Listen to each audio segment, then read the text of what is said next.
Setiap sore setelah bel sekolah berbunyi, bocah kecil ini tidak pernah langsung pulang ke rumah.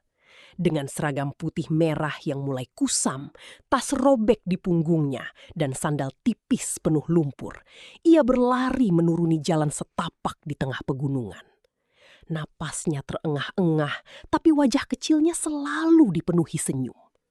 Tujuannya bukan warnet, bukan tempat bermain modern, melainkan sebuah sungai jernih yang tersembunyi di balik hutan kecil desa. Di sana, ia tertawa lepas bersama teman-temannya, melompat di antara bebatuan sambil menikmati dinginnya air pegunungan. Sekilas hidupnya terlihat begitu bahagia dan sederhana. Namun siapa sangka, di balik tawa polos bocah itu, tersimpan perjuangan hidup yang sangat berat. Setiap malam ia harus membantu ibunya merawat sang ayah yang sakit keras. Bahkan kadang ia tidur tanpa makan demi keluarganya. Tapi anehnya, tak pernah sekalipun ia mengeluh kepada siapapun. Kisah bocah desa ini bukan hanya membuat haru, tetapi juga menyadarkan banyak orang bahwa kebahagiaan sejati ternyata tidak datang dari kemewahan, melainkan dari hati yang kuat dan penuh rasa syukur. Di sebuah desa kecil yang tersembunyi jauh di balik pegunungan hijau Indonesia, hiduplah seorang bocah laki-laki bernama Rian. Desa itu begitu terpencil hingga kendaraan jarang melewati jalan utamanya.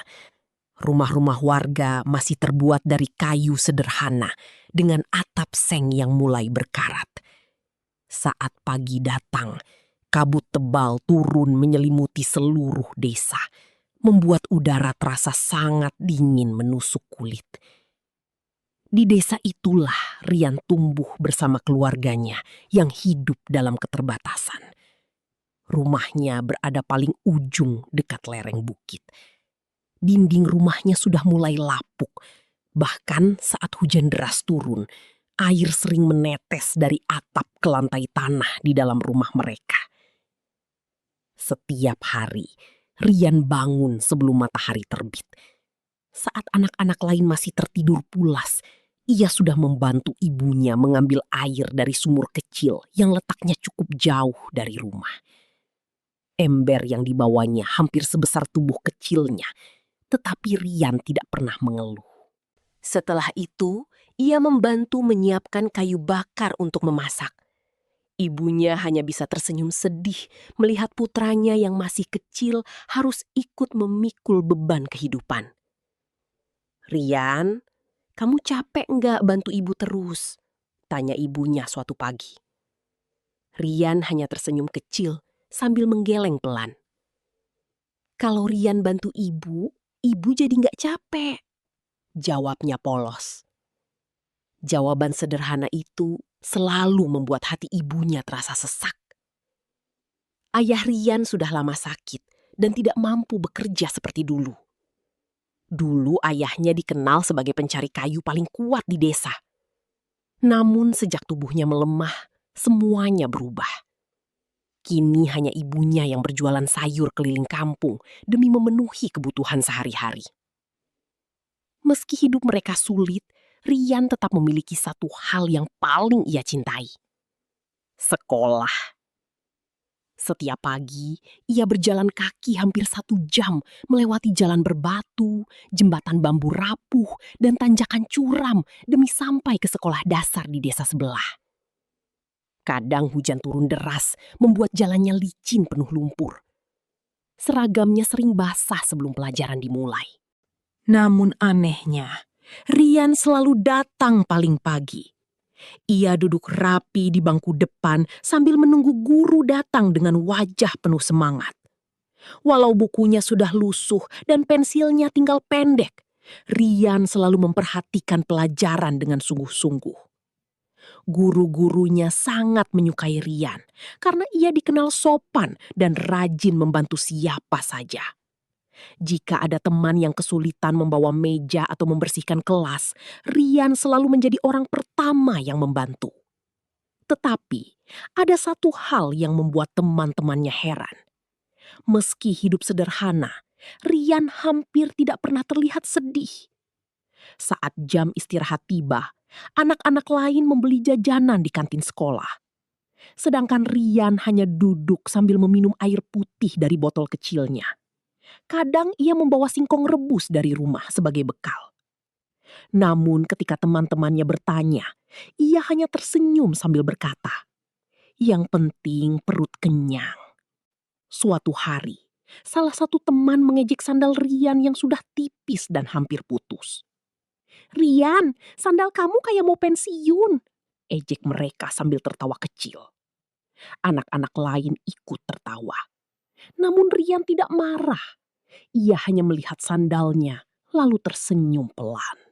Kalau sandalnya putus, berarti nanti aku bisa jalan lebih cepat tanpa sandal, katanya bercanda. Ucapan itu justru membuat teman-temannya terdiam malu.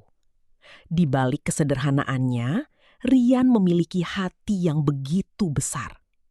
Sepulang sekolah, ia tidak langsung bermain seperti anak-anak lain. Kadang ia membantu ibunya membawa dagangan, mencari kayu bakar di hutan kecil dekat desa, atau membersihkan rumah sambil menjaga ayahnya yang sering batuk sepanjang malam.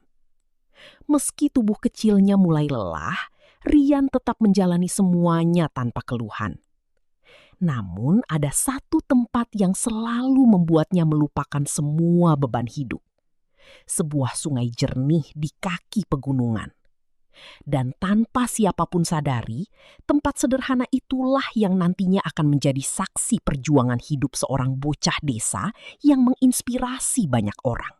Bel sekolah akhirnya berbunyi nyaring, menandakan pelajaran telah selesai. Anak-anak segera berlarian keluar kelas dengan wajah gembira. Sebagian pulang ke rumah, sebagian lagi bermain di lapangan sekolah. Namun berbeda dengan yang lain, Rian selalu memiliki tujuan yang sama setiap sore. Ia berlari kecil melewati jalan setapak di pinggir hutan sambil memeluk tas lusuhnya erat-erat. Angin pegunungan berhembus dingin menerpa wajahnya, tetapi langkah kaki kecil itu tidak pernah melambat.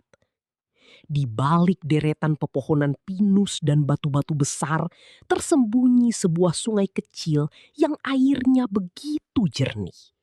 Airnya mengalir tenang dari pegunungan, memantulkan cahaya matahari sore yang hangat. Suara gemericik air terdengar menenangkan, seolah mampu menghapus semua rasa lelah. Begitu sampai di sana, wajah Rian langsung berubah cerah. Ia melempar tasnya ke atas batu besar, lalu berteriak memanggil teman-temannya. "Ayo main!" Tawa mereka langsung pecah memenuhi pinggir sungai. Mereka melompat dari batu ke batu, bermain air, bahkan berlomba menangkap ikan kecil dengan tangan kosong. Kadang mereka jatuh terpeleset, lalu tertawa bersama tanpa rasa malu. Bagi anak-anak desa itu, sungai bukan sekedar tempat bermain. Sungai adalah tempat mereka merasa bebas. Di sanalah Rian bisa melupakan sejenak kehidupan berat yang menunggunya di rumah. Tidak ada suara batuk ayahnya, tidak ada pikiran tentang uang, dan tidak ada rasa sedih melihat ibunya kelelahan. Yang ada hanyalah suara tawa sederhana yang terdengar begitu tulus. Suatu sore, salah satu temannya bertanya sambil duduk di atas batu besar. "Rian, kenapa kamu suka banget ke sungai?" Rian menatap aliran air yang bergerak perlahan di depannya. Ia tersenyum kecil sebelum menjawab. "Kalau di sini, aku merasa tenang." Temannya hanya diam mendengarkan. Rian lalu mengambil air dengan kedua tangannya dan membasuh wajahnya perlahan. Airnya dingin, bikin semua capek hilang. Lanjutnya sambil tertawa kecil. Tak ada yang tahu bahwa sungai itu sebenarnya menjadi tempat pelarian Rian dari rasa sedih yang selama ini ia sembunyikan. Kadang, saat teman-temannya sudah pulang lebih dulu, Rian tetap duduk sendirian di pinggir sungai. Ia memandangi langit sore yang mulai berubah jingga, sambil memainkan batu kecil di tangannya. Di momen-momen seperti itu, pikirannya mulai melayang kepada keluarganya di rumah. Ia memikirkan ayahnya yang semakin lemah. Ia memikirkan ibunya yang setiap hari berjalan jauh menjual sayur keliling desa. Meski masih kecil, Rian diam-diam memendam rasa takut. Takut kehilangan keluarganya. Namun setiap kali rasa sedih datang, ia selalu mencoba tersenyum sendiri. Rian harus kuat, bisiknya pelan. Angin pegunungan kembali bertiup lembut, membuat dedaunan bergerak perlahan. Sungai kecil itu seakan menjadi satu-satunya tempat yang mau mendengarkan semua perasaan bocah kecil tersebut. Sebelum pulang, Rian biasanya berdiri di atas batu besar sambil melihat aliran sungai terakhir kali. Baginya, sungai itu bukan hanya tempat bermain, melainkan tempat di mana ia bisa kembali menjadi anak kecil biasa, meski hanya untuk beberapa saat. Dan tanpa ia sadari, kebiasaan sederhana itu mulai menarik perhatian banyak orang di desa. Mereka melihat bagaimana seorang bocah kecil yang hidup dalam kesulitan masih mampu tertawa sebahagia itu. Sementara banyak orang dewasa justru lupa bagaimana caranya bersyukur. Hari itu, cuaca di pegunungan terasa lebih dingin dari biasanya. Kabut turun sejak pagi, membuat suasana sekolah terlihat samar. Anak-anak mulai memasuki kelas sambil menggigil kecil karena udara yang menusuk kulit. Seperti biasa, Rian datang paling pagi. Namun ada sesuatu yang berbeda dari wajahnya hari itu.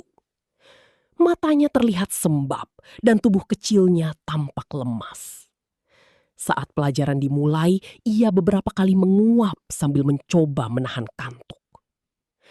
Awalnya Bu Sinta, wali kelas mereka, mengira Rian hanya kelelahan bermain di sungai seperti biasanya. Tetapi semakin siang, kepala Rian mulai beberapa kali jatuh hampir menyentuh meja.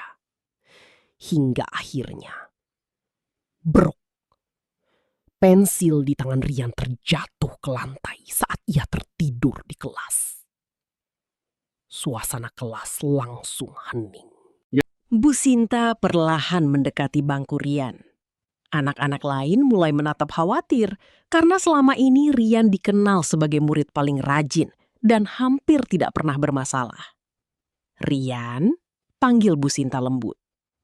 Rian langsung terbangun kaget. Ia buru-buru berdiri sambil menundukkan kepala. "Maaf Bu, Rian gak sengaja tidur," katanya pelan dengan wajah pucat. Bu Sinta tidak marah, namun ia melihat lingkar hitam di bawah mata bocah kecil itu. "Kamu sakit?" tanyanya khawatir. Rian menggeleng pelan. "Terus, kenapa kamu kelihatan capek sekali?" Rian terdiam cukup lama. Kedua tangannya saling menggenggam kuat, seperti menahan sesuatu. Anak-anak di kelas ikut diam memperhatikan. Akhirnya, dengan suara lirih, Rian berkata, "Tadi malam, Rian bantu ibu jagain ayah." Bu Sinta sedikit terkejut. "Ayah kamu sakit lagi?"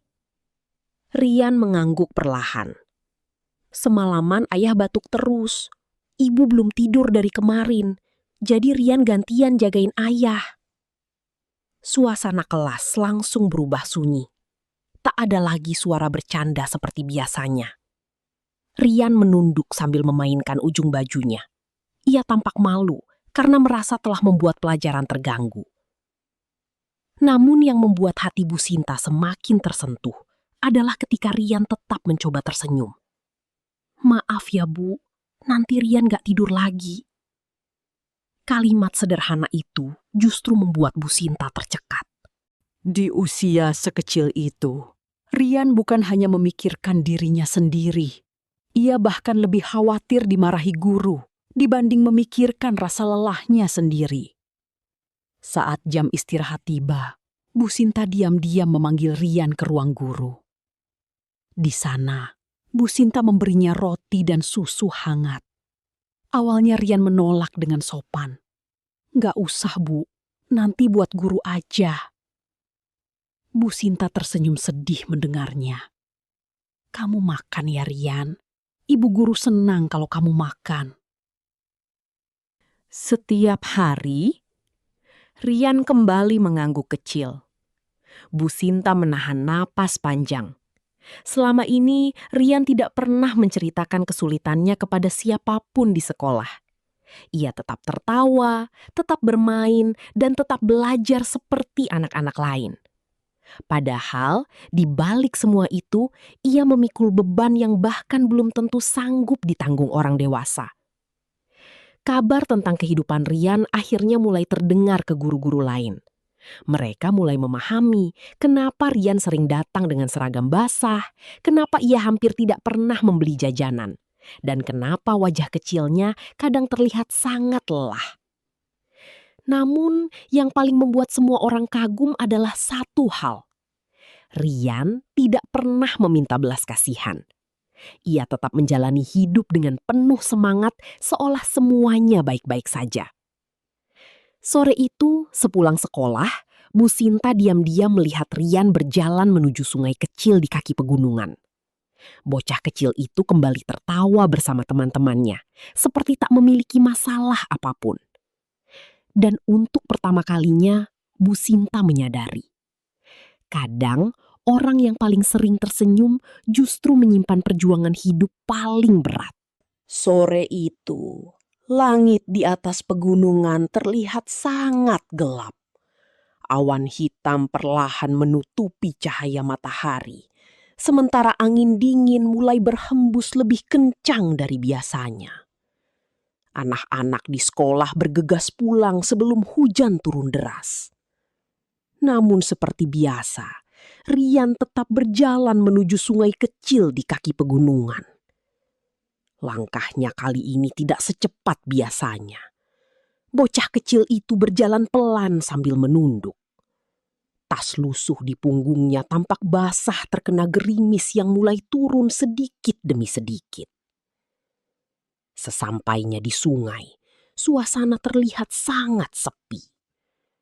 Air sungai mengalir lebih deras karena hujan dari atas gunung mulai turun. Suara gemericiknya bercampur dengan bunyi angin yang meniup pepohonan di sekitar. Biasanya Rian langsung tersenyum begitu melihat sungai itu. Tapi hari ini berbeda. Ia hanya duduk diam di atas batu besar favoritnya sambil memeluk lutut. Tatapannya kosong memandangi aliran air. Tak lama kemudian, dua orang temannya datang sambil berlari kecil menghindari hujan. "Rian, kamu di sini juga!" teriak salah satu temannya. Namun Rian tidak menjawab seperti biasanya. Temannya mulai sadar ada yang aneh. Mereka mendekat perlahan, lalu duduk di samping Rian. "Kenapa diam aja?" tanya temannya pelan. Rian tetap menunduk. Hujan mulai turun semakin deras. Tetes air membasahi rambut dan seragam mereka, tetapi tak satu pun dari mereka beranjak pergi. Beberapa saat kemudian, suara kecil Rian akhirnya terdengar. "Tadi pagi, ayah nggak bisa bangun lagi." Kedua temannya langsung terdiam. Rian mencoba tersenyum, tetapi wajahnya justru terlihat menahan sedih. "Ibu bilang ayah harus dibawa ke kota, tapi kami nggak punya uang." Suara bocah kecil itu mulai bergetar. Untuk pertama kalinya, teman-temannya melihat mata Rian berkaca-kaca. Selama ini, Rian selalu menjadi anak paling ceria. Ia selalu tertawa paling keras saat bermain di sungai. Bahkan saat diejek atau kesulitan, ia tetap tersenyum. Namun sore itu, senyum itu perlahan menghilang. "Aku takut," bisik Rian lirih. "Takut kenapa?" tanya temannya hati-hati. Rian menatap aliran sungai sambil menggigit bibirnya kuat-kuat. "Aku takut ayah pergi." Kalimat itu langsung membuat suasana terasa begitu berat. Tak ada satupun anak kecil itu yang tahu harus berkata apa. Mereka masih terlalu muda untuk memahami kerasnya hidup. Tetapi mereka cukup mengerti bahwa Rian sedang sangat sedih. Air mata akhirnya jatuh perlahan di pipi Rian. Ia buru-buru mengusapnya dengan tangan kecilnya, seolah malu terlihat menangis. Ayah pernah janji mau ajak aku lihat kota kalau sudah sembuh, katanya terbata-bata. Tangisnya semakin pecah. Hujan deras turun membasahi tubuh kecil mereka, tetapi tidak ada yang peduli. Salah satu temannya perlahan memegang bahu Rian. "Gak apa-apa, Ri. Ayah kamu pasti sembuh." Meski ucapan itu terdengar sederhana, Rian langsung menangis semakin keras. Mungkin selama ini ia terlalu lama menahan semuanya sendirian. Ia menahan rasa takut, menahan sedih, menahan lelah. Dan sungai kecil itu akhirnya menjadi tempat di mana semua perasaan yang selama ini ia sembunyikan keluar begitu saja. Di kejauhan, seorang warga desa bernama Pak Harun yang sedang mencari kayu bakar tanpa sengaja melihat mereka dari balik pepohonan. Ia berhenti melangkah saat melihat Rian menangis di tengah hujan. Pak Harun mengenal keluarga Rian sebagai keluarga yang sangat sederhana. Namun ia tidak pernah tahu bahwa keadaan mereka ternyata seberat itu. Perlahan, hati Pak Harun terasa sesak.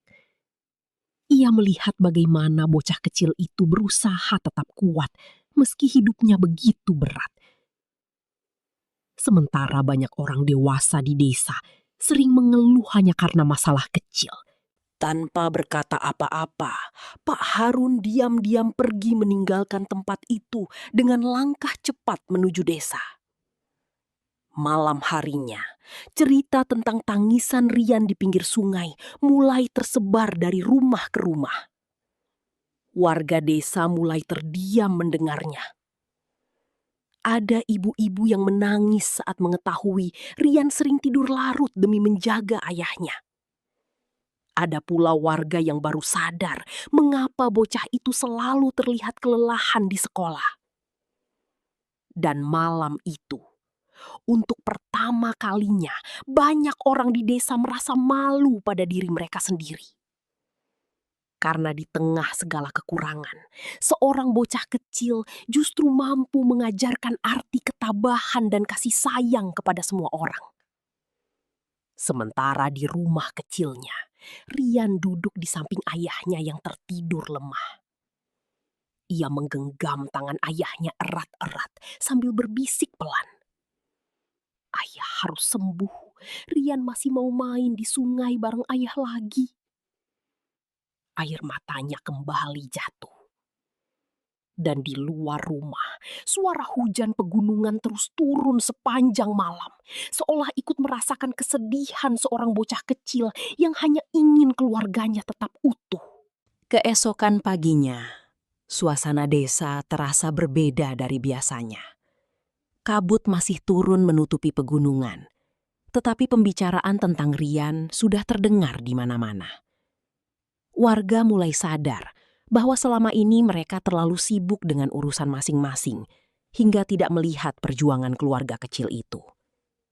Di rumah sederhana milik Rian, ibunya sedang duduk lemas di samping ayah Rian yang masih terbaring sakit. Wajahnya terlihat pucat karena semalaman tidak tidur. Tiba-tiba terdengar suara ketukan di pintu. Tok, tok, tok. Saat pintu dibuka, ternyata Pak Harun datang bersama beberapa warga desa lainnya. Mereka membawa beras, sayur, selimut, bahkan sedikit uang hasil patungan warga. Ibu Rian langsung terdiam kaget. "Ini buat bantu berobat suami sampean," kata Pak Harun pelan. Mata Ibu Rian langsung berkaca-kaca. Ia tidak mampu berkata apa-apa selain mengucapkan terima kasih sambil menangis haru. Tak lama kemudian, guru-guru dari sekolah Rian juga datang berkunjung. Bu Sinta membawa beberapa buku baru dan sepatu sekolah untuk Rian. Rian anak hebat, dia harus tetap sekolah, ucap Bu Sinta sambil tersenyum hangat. Rian yang sejak tadi berdiri di pojok rumah hanya bisa menunduk malu.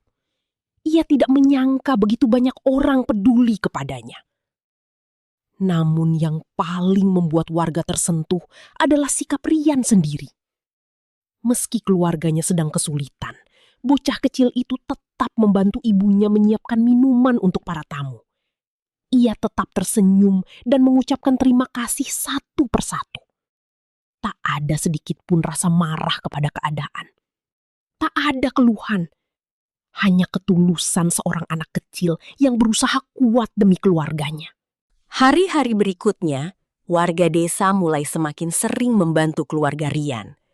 Ada yang bergantian mengantar ayahnya berobat ke kota, ada yang membantu memperbaiki atap rumah mereka yang bocor. Bahkan beberapa pemuda desa membuat jalur jalan kecil menuju rumah Rian, agar lebih mudah dilewati saat hujan. Perlahan, kehidupan keluarga itu mulai berubah. Meski belum sepenuhnya mudah, mereka tidak lagi merasa sendirian. Sementara itu, Rian tetap menjalani hidup seperti biasa. Ia masih berjalan kaki ke sekolah setiap pagi. Ia masih bermain di sungai sepulang sekolah bersama teman-temannya. Namun kini, setiap orang yang melihatnya selalu memandang dengan cara berbeda. Bukan karena kasihan, melainkan karena kagum. Kagum kepada seorang bocah kecil yang mampu tetap tersenyum di tengah kehidupan yang berat. Suatu sore, saat matahari mulai tenggelam di balik pegunungan, Rian kembali duduk di batu besar dekat sungai favoritnya. Air sungai mengalir tenang seperti biasanya. Ia memandang langit jingga sambil tersenyum kecil. Tak lama kemudian, ayahnya datang perlahan dengan tongkat kayu di tangan. Tubuhnya memang masih lemah, tetapi kondisinya mulai membaik. Rian langsung berdiri kaget. "Ayah?" Ayahnya tersenyum lalu duduk di samping Rian. "Katanya ini tempat favorit kamu ya?" tanyanya pelan. Rian mengangguk sambil tersenyum lebar. Untuk pertama kalinya setelah sekian lama, mereka duduk bersama menikmati suara sungai dan angin pegunungan. Ayah Rian memandang anaknya dengan mata berkaca-kaca. "Ayah bangga sama kamu." Kalimat sederhana itu membuat Rian langsung menunduk malu sambil menahan air mata. Di tengah kehidupan yang serba kekurangan, ternyata kasih sayang dan kebersamaan tetap mampu membuat seseorang merasa kaya. Dan sungai kecil di kaki pegunungan itu akhirnya menjadi saksi bahwa kebahagiaan sejati tidak selalu tentang uang atau kemewahan. Kadang, kebahagiaan hadir dari keluarga yang saling mencintai, dari hati yang kuat menghadapi cobaan, dan dari rasa syukur atas hal-hal kecil yang sering dilupakan banyak orang. Kisah Rian mungkin sederhana, namun bagi banyak orang di desa itu, bocah kecil tersebut telah mengajarkan sesuatu yang sangat besar tentang arti kehidupan. Kisah Rian mengajarkan bahwa kebahagiaan sejati tidak selalu datang dari harta, kemewahan, atau kehidupan yang sempurna. Di tengah keterbatasan dan kesulitan hidup, Rian tetap memiliki hati yang kuat, penuh syukur, dan tidak pernah menyerah. Kadang, orang yang terlihat paling sederhana justru memiliki perjuangan paling besar. Karena itu, jangan mudah mengeluh. Hargailah keluarga, bantulah sesama, dan syukuri hal-hal kecil yang masih kita miliki setiap hari. Terima kasih sudah mengikuti kisah mengharukan hari ini di Drama Story ID. Semoga cerita tentang Rian bisa menjadi pengingat untuk selalu bersyukur, menghargai keluarga, dan tetap kuat menghadapi kehidupan seberat apapun cobaannya. Jika kalian suka cerita penuh haru dan inspirasi seperti ini, jangan lupa tekan tombol like, tulis komentar pendapat kalian, dan subscribe channel ini agar tidak ketinggalan kisah menarik lainnya. Sampai jumpa di cerita berikutnya.